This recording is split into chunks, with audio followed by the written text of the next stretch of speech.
I know many of you out there think they don't do lobotomies anymore,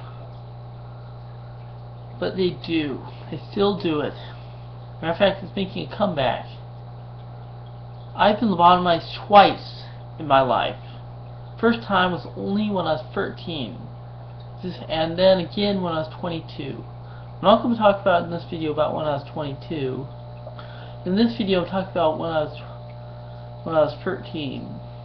When I was 13, I was living in a group home for behaviorally disturbed kids. And basically, I kept on running away,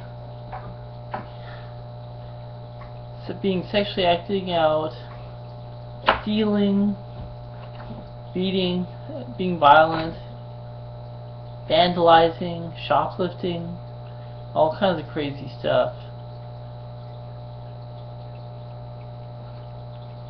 And I wasn't taking my medication properly, and so I was put in a hospital. And then a few days later, I was released. And then a week or two later, I was put back in the hospital.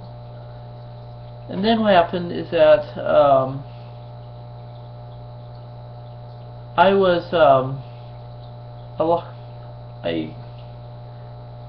started being very violent and destructive as soon as I got into the hospital.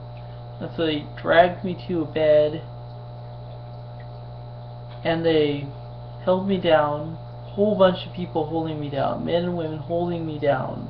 I was a little 13-year-old, immature 13-year-old, very physically immature 13-year-old, very immature. So immature they kept me on the children's side instead of the adolescent side, because I was way too mentally and physically immature. But and then what happened is that all of a sudden I woke up, I was out of restraints, and I could barely move. And there's this young Asian doctor that basically was standing there next to me. And he was taking notes, and he asked me, "Oh, how do you feel?" I'm like, "Oh, I feel the side effects too great." I thought I was drugged up. And then all of a sudden I stopped remembering after that. I don't remember anything after that either. All I remember the rest is I was different the whole rest of my life after that. I was never able to love, never able to hate, never able to feel any feelings that I would really want to feel after that. As for how it affected my life, the way it affected my life, I was never able to experience what other people experience. It's something crippling me, and I never knew what it was. I thought it was my mental illness, my mental disability. Before then, I was deemed to be normal. But I had problems with violence and all that stuff after that. Of course I already was, but after that, it was uncurable.